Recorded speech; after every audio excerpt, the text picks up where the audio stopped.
스크린을 세 정도를 이렇게 넣는다고 생각하시면 돼요. 다른 그 각기 다른 목적이 다르다. 스크린 목적이 달라서. 근데 이제 예를 들어 같은 종류의 스크린 두 장 넣는 사람들이 바보죠. 만약에 스크린 3장 치면 네. 2장의 경우에는 이제 에너지가 아래 있고 차광 스크린 위에 있는 게 네. 저희 여기랑 거꾸로. 네. 3장을 치면 차광이 맨 위에 있어요. 차광 저기 아까 제일 두꺼운 게 제일 두꺼운 게 아니고 제일 이제 에너지 스크린 알루미늄 6대4 7대3짜리 일반 우리 보온용으로 쓰는 거. 세 번째가 차광용으로 쓰는 스크린 맨 위가. 두께를 얇은 순으로 아래 있는 게 좋다는군요. 아니죠. 위에 거는 저기 맨 위에 거는 얇은 거 아니에요. 알루미늄하고 똑같은데 단지 거기는 촘촘하지 않고 슬이 잘 빠져야 만드는 스크린이에요. 그거는. 아 그게 맨 위라고요? 맨 위죠. 그게 그 스크린 맨 위에 있는 게 좋아요. 그래야 그 아래에 있는 거 위에 있을수록 바깥에 있는 게 더 좋고 그게. 근데 그렇게 못 만들잖아요. 안에 위로 갈수록 좋아요. 그거는 원래 일단은 그래 열이 덜 가져요 안에 위로 갈수록. 그래서 조금이라도 나서 이렇게 올라가요. 그래서 우리가 다른 종류의 스크린이 3장이 들어가야 된다는 것들이. 동일한 거 3장 들어 2장 들어간 사람들은 진짜 바보들이죠. 그리고 알루미늄 그 에어타이트 알루미늄 스크린 넣고 보온 낙엽 넣는 사람은 진짜 바보들이에요. 그 쓰잘데없는 거 그러니까 보온은 잘 되는데 온실을 통제할 방법이 없어요. 습 제거도 못하고 뭐 방법이 없어요. 그 다음에 이제 우리가 원적외선 투명도라고 해서 이제 이가 이제 파 인프라레드라고 트랜스 IR이라고 하죠. FR 그 FR이라고 해서 이제 뭐냐면은 열선이라고 불리는 적외선 관련 얘기인데요. 온실은 우리가 이제 대부분 플라스틱은 원적외선을 대부분 전달해요. 근데 유리는 원적외선을 좀 차단하는 효과들이 있어요. 이것들이요. 열선이 좀 덜 들어온다는 거죠. 이것들이요. 그 다음에 절 들어온다는데 이거를 원적외선 우리가 열방출, 복사냉각이라고 하는데요. 이 복사냉각에서 그러니까 우리가 오해하는 것 중에 아니라 공기를 교환에 의해서 이제 우리가 표면에서 열이 예를 들어서 저기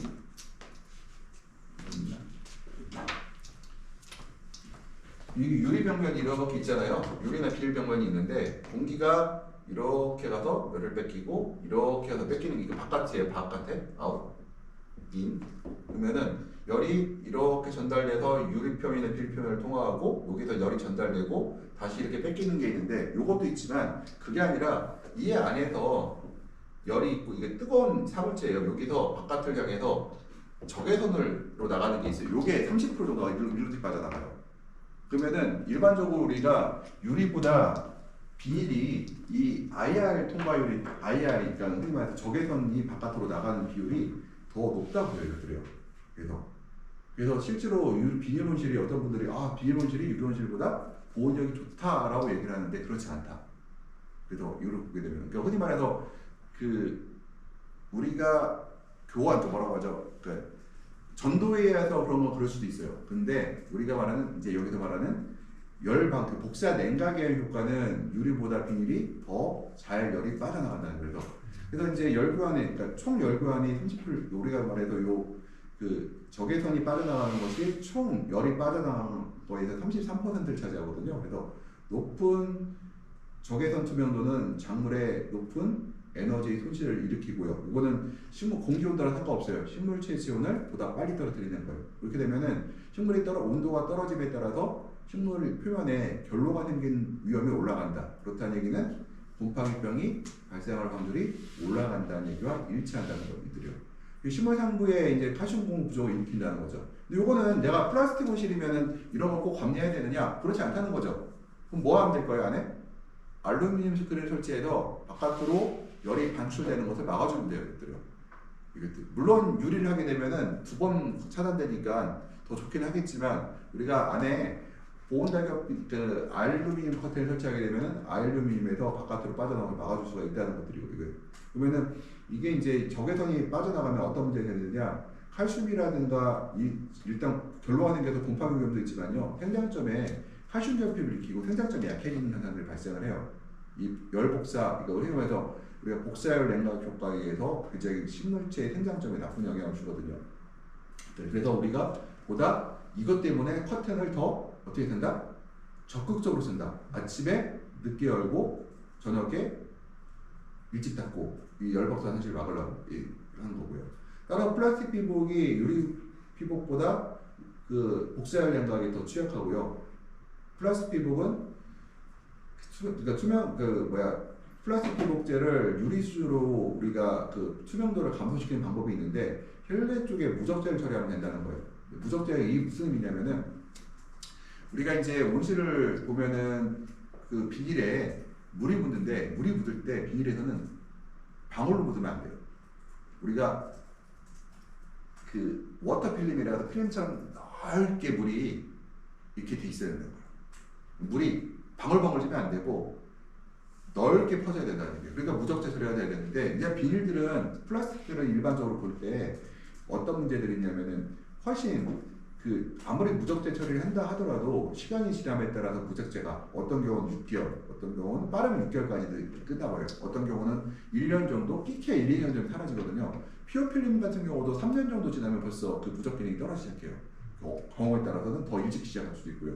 이런 것들이 이 무적 기능이 있으면 그러니까 안에 워터필름이 있게 되면은 우리가 그런 것들이 많이 감소된다. 그래서 수분 제일 조리한 플라스틱 피복제는 파이 투광도를 감소시키나 그 알루미늄 스크린 등 에너지 스크린 사용하지 못할 경우는 곰팡이 질병이나 칼슘 결핍 유발성 외기로 열통을 방지하기 위해서 사용하는 것이 좋다. 그래서 파이 투명도를 감소시키기 위해서 우리가 알루미늄 스크린을 사용하지만 안에다가 무적 기능이 있으면은 더 효과가 좋다는 거예요, 이들이. 이게 이제 오해하는 것 중에 하나가 이 열손실이라는 거는 어떤 거랑 관련 있을까요? 외보드랑 관련 있을까요? 아니면은 다른 요인들이 있을까요? 우리가 복사열 손실은 광량과 관련 있어요. 그러니까 외부에서 들어오는 태양에서 들어오는 광이 베가트인데 내가 안에서 빠져나가는 열이 베가트만큼 제곱미터에 얘기하는 거 제곱미터다 베가트의 파가 아니라 이제 적외선이 빠져나간다고 하면은 제로죠. 근데 들어오는 게 70인데 나가는 게 100이면은 마이너스 30에 적외선 손실, 그러니까 우리가 그냥 열 손실이 발생하죠. 우리가 적외선, 그러니까 복사 냉각이 제곱미터당 30W 정도 발생한다고 얘기할 수가 있겠죠. 그럼 그런 걸 방지하기 위해서 우리가 광량에 따라서 우리가 외부 광량에 따라서 커튼을 칠 것인가 말 것인가를 결정해야 된다는 거죠. 그것들을. 그래서 제가 여기 이제 그 6기생들한테는 한번 제가 그거를 한번 여기서 내가 안 갖고 온 것 같은데 다음번에 그 계산하는 그 앱을 하나 제가 소개시켜 드릴게요. 공짜로 주신 앱이 하나가 있는데 그 다음에 우리가 피복제를 많이 쓰는 플라스틱은 원재 석연을 대부분 통과시킨다. 그 다음에 여기 다음 보죠. 산란광과 직달광에서 얘기를 할 때 이거는 제가 저기 먼저 했던 5기한테는 이걸 얘기를 했어요. 근데 지금 또 하면 안 될 것 같아서 여기서 간단하게 이제 다음번에 이제 따로 할 때 알려드릴게요. 일단은 산란광과 직달광에 대해서 얘기를 할 때 플라스틱은 필름은 빛을 산란시키고 유를 직접 통과시킨다고 하는데 플라스틱은 일부 산란시키는 이유가 있어요. 약간 투명하지 않기 때문에. 근데 투명하지 않으면 좀 산란이 잘 되거든요. 근데 우리가 산란 코팅을 하게 되면요, 직사광선을 산란광으로 변화시키면서 캐노피 위에 내부에 에너지 광이 덜 들어오게 하고 아래쪽은 더 많이 가게 함으로써 우리가 효과를 얻을 수가 있고요. 또 다른 방법으로는 산란 스크린 이용하는 방법이 있어요. 우리가 흔히 말하는 에너지 스크린이 바로 이 산란 스크린이거든요. 그래서 우리가 산란 코팅과 스크린 장단점을 생각해보자. 어떤 산란 스크린 산란 코팅을 하게 되면 어떤 점이 좋죠? 산란광을 바깥에서 만들면은 안에서 만드는 것보다 더 넓게 번져요. 그래서 좋아요. 그래서 스크린은 이제 산란 코팅 단점이 뭐가 있어요? 계속 고정돼 있죠. 계속해서 하면 되죠. 그런데 스크린은 이제 여기서 이제 원래 산란 코팅은요, 산란광은 겨울에 써야 될까요? 여름에 써야 될까요? 산란광은 산란을 여름에 사용하거든요. 산란은 겨울에 사용하면 안 돼요. 우리가 오해하고 있는데 어떤 분들이 와서 뭐 산란이 겨울에 좋다고 하는데 그럴 리가 없어요. 왜냐? 그럴 리가 없어요. 여름에 좋은 거예요. 그래서 산란광을 만든 사람들의 목적이 뭐였냐면은 산란이라는 개념을 도입했던 분들의 생각이 뭐였냐면요. 여름철에 네덜란드에서 보통 이제 여름을 통과하는 농업을 하잖아요. 그분들이. 근데 6, 7, 8월 달에 광이 너무 세단 말이에요. 그 온실들이. 그러다 보니까 아래 생장점의 그러니까 증발량은 많아지고 아래쪽의 증발량이 상당히 낮아요. 그러면은 우리 입장에서 봤을 때 아래쪽에서 위쪽에서 우리가 거꾸로 위에서 에너지를 많이 받고 아래쪽 에너지를 적게 받는데 증산은 아래쪽에서 많이 한단 말이에요. 왜냐? 물이 올라오는데 에너지는 어차피 초과가 됐어요. 그러니까 여기서 말하는 에너지라는 거는 식물이 흡수할 수 있는 에너지보다 들어오는 에너지가 초과된 상태예요. 그러니까 에너지가 위쪽에 많이 들어오더라 하더라도 아래쪽도 이미 충분하게 전달됐단 말이에요. 그러면은 입이 물을 흡수해서 증발할 때 아래쪽을 증발시키고 위쪽 가면 에너지가 모자라죠. 그러면은 우리 입장에서 어떻게 하면 좋을까요? 위의 에너지를 갖다가 생장점 에너지를 쪼개서 밑으로 보낼 수가 있다고 하면은 생장점이 스트레스를 덜 받겠죠. 그래서 우리가 그런 개념을 도입한 건데 지금은 이제 그러다 보니 우리가 이제 이 산란이라는 걸 만들려면 빛의 굴절이라고 알고 있잖아요. 빛이 굴절해야 돼요. 빛을 굴절하려는 얘기는 뭐가 있어야 돼요? 음각이 있어야 되죠. 들어갔다 나왔다 하는 이런 코팅이 평평하면 안 되고 약간의 굴곡이 있어야 우리의 산란이 만들어진단 말이에요. 이것들을. 그러면은 산란이 만들어질 때 그리고 또 하나가 비닐 안에다가 예를 들어서 반사물질을 집어넣어요.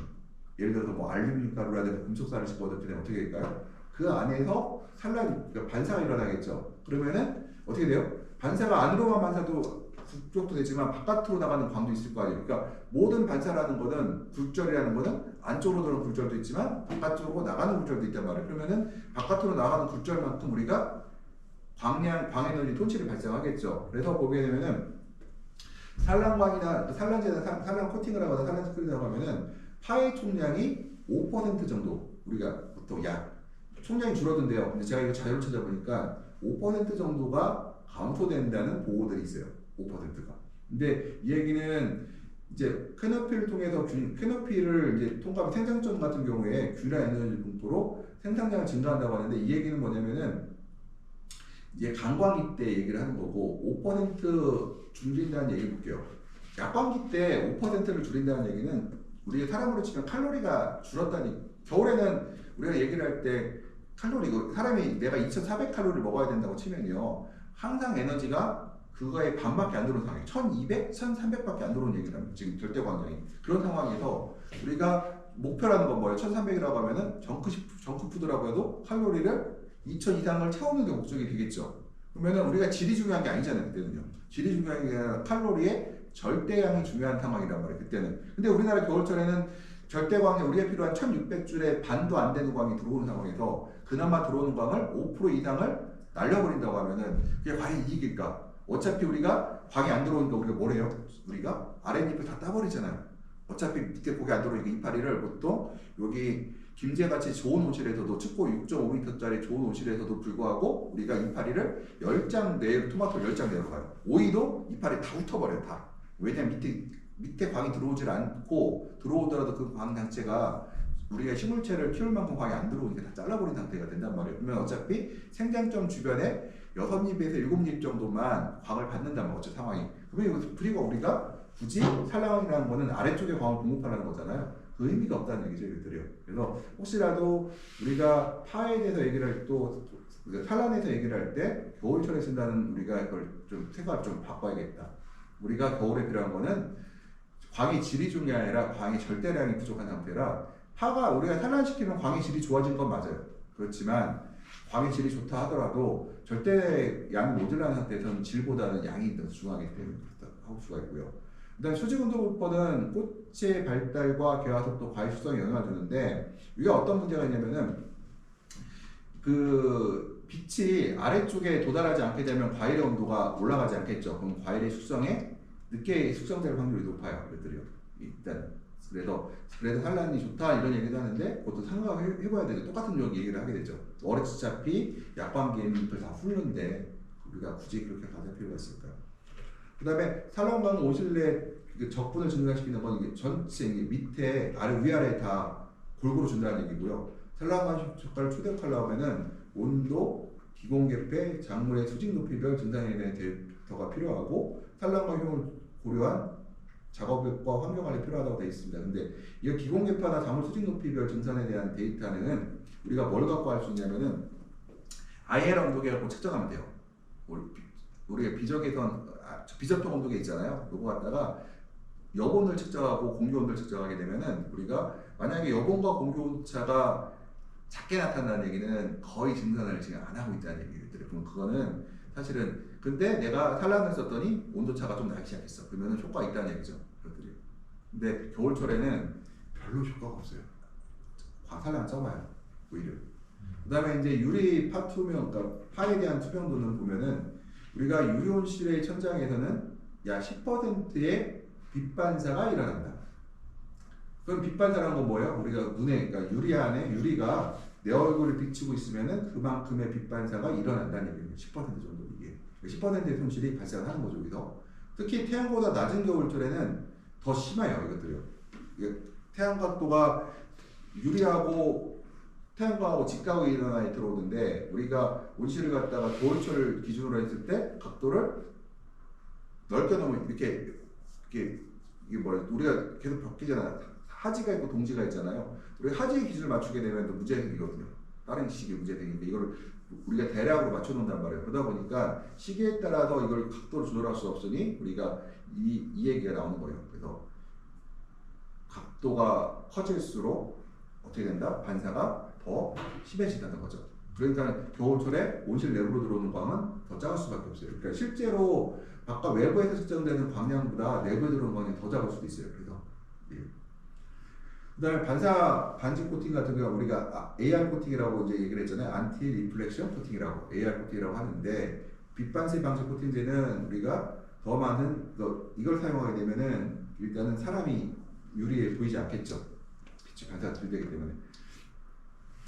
그다음에 이제 산란 코팅제는 파를 감소시켜하면 AR 코팅제는 우리가 손실을 최소화한다. 아까 산란 코팅제가 뭐라고 했어요? 파를 5% 이상 감소시키자고 했죠. 근데 AR 코팅제의 손실을 최소화한다. 그래서 산란 코팅과 AR 코팅을 동시에 하는 경우도 있다. 예. 그다음에 유리산에서 이제 철분에 이제 중요한데요. 플러트 글로스라 해서 우리가 3mm짜리 유리 쓰죠. 우리가 3mm짜리하고 5mm짜리 근데 유리용 그러니까 온실용은 3mm 있어요. 그리고 일반 우리가 쓰는 온실들은 우리 집에 쓰는 건 거의 5mm짜리 판유리를 쓰거든요. 왜 3mm하고 5mm 차이가 왜 날까요? 우리가 쓰는 건 왜 5mm 쓰고 온실은 3mm 쓸까요? 이유가 가장 큰 이유가 있어요. 무게요. 무게 때문에 무게를 줄이려고. 무게를 줄여야 아무래도 뭐가 되겠어요?